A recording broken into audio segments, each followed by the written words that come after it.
took a more traditional route into journalism. You're all at university, whereas back in my day they don't really have journalism degrees. I went to Harlow College, which is a really grim place, and did a NCTJ, which is the kind of official qualification. I started to work on a local newspaper called the East Anglian Daily Times down in Colchester, and I was there for 3 years. And I did cover, you know, cat up trees stories, murders, but the whole time I was really wanting to break into music journalism.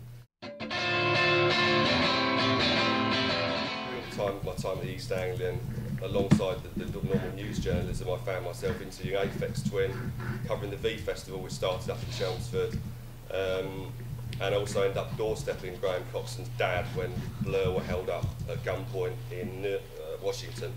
From there, I started making my way as a freelancer. First off, in around '97, I started work for Select, which was a much missed Britpop magazine. That was while I was still working for a newspaper.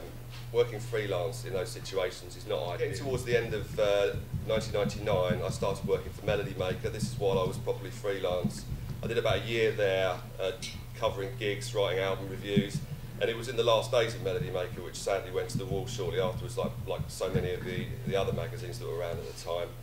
But that was the point at which I joined the dot boom, as it were, and started working for Dot Music. I came into journalism, music journalism initially. It was magazine based.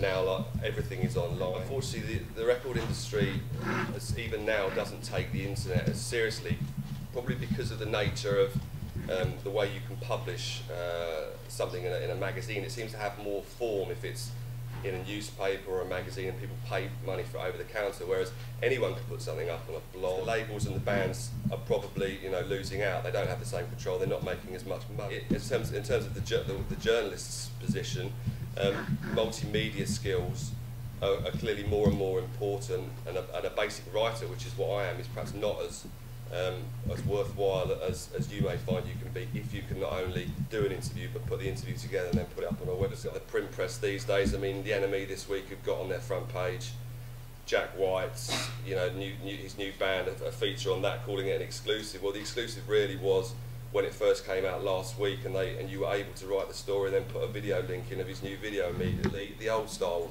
exclusives really don't mean anything anymore.